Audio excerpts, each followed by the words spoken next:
At Surendra's garden house, the kirtan began early in the morning. The musicians were singing about the love of Radha and Krishna for each other. The master was frequently in samadhi. The room was crowded with devotees.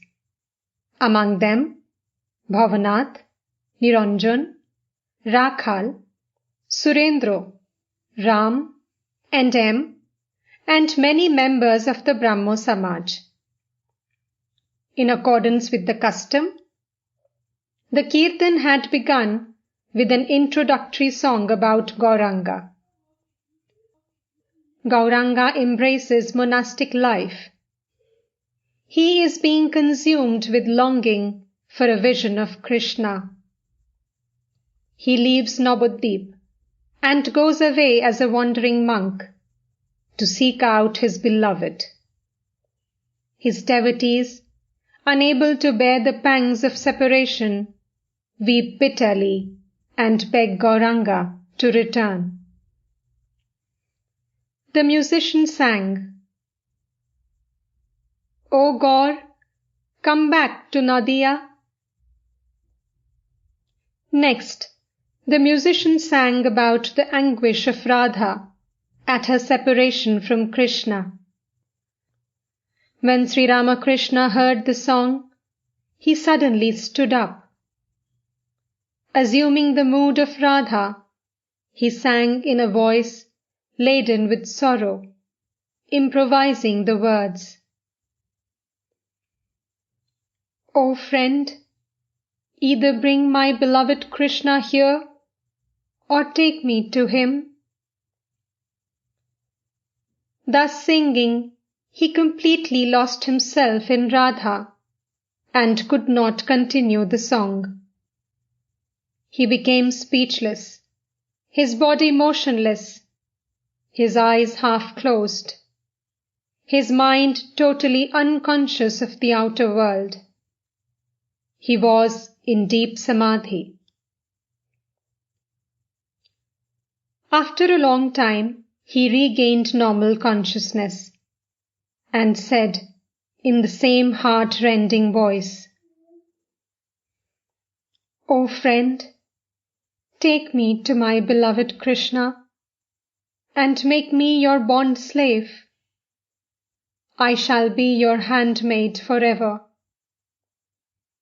O friend, it was you who taught me how to love Krishna. O Krishna, O beloved of my soul."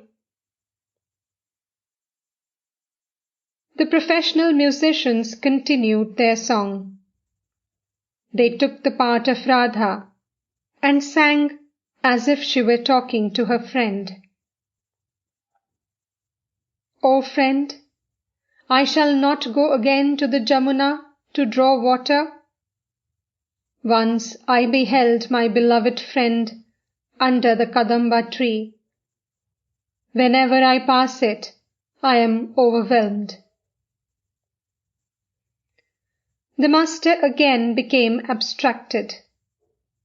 Heaving a deep sigh, he said, "Ah me, ah me." The song went on. Radha says, "Even the desire for Krishna's presence has cooled and refreshed my feverish body." Now and then the musicians improvised lines to the music, continuing in the attitude of Radha. "O friends, you can wait. Show me Krishna, my beloved." Again, "Do not bother about my ornaments. I have lost my most precious ornament." And again, "Alas, I have fallen on evil days. My happy days are over." And finally, "This unhappy time lingers so long." Sri Ramakrishna improvised a line himself. Are not better times yet in sight for me? The musicians then improvised. Such a long time has passed. Are not better times yet in sight for me? The musicians sang Radha's words to a friend. O friend, I am dying. Surely I die. The anguish of being kept apart from Krishna is more than I can bear. Alas, to whom then shall I leave my priceless treasure? When I am dead, I beg you, do not burn my body. Do not cast it into the river. See that it is not given to the flames. Do not cast it into the water. In this body I played with Krishna.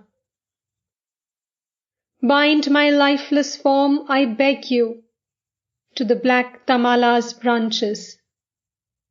Tie it to the tamala tree. Touching tamala, it touches black. Krishna is black, and black is tamala. Black is the color that I love. From earliest childhood, I have loved it. To the black Krishna my body belongs. Let it not lie apart from black.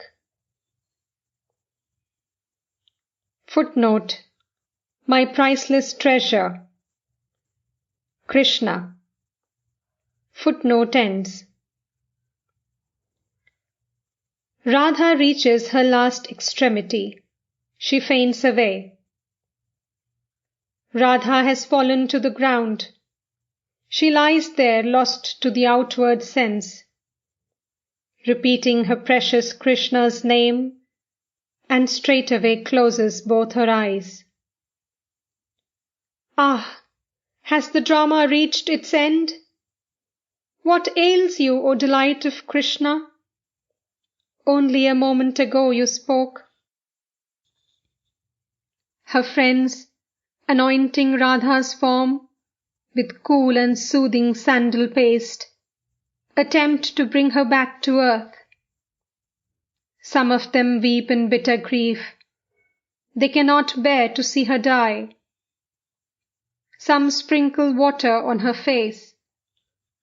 Perhaps she will revive again. But oh, can water give back life to one who dies of Krishna's love? Radha's friends chant Krishna's sweet name in her ears. This brings her back to partial consciousness. She looks at the black tamala tree and thinks that Krishna stands before her. Krishna's name restores her life.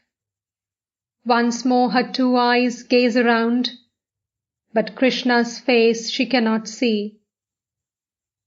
Alas, how bitterly she weeps! Where is my Krishna? Where is he whose name you chanted in my ears? Bring him but once before me here. Seeing the black tamala tree, she stares at it and cries aloud, There is his crest. I see it clearly. There is my Krishna's lovely crest. But only a peacock did she see, whose glistening feathers she mistook for the gay feather on Krishna's crest.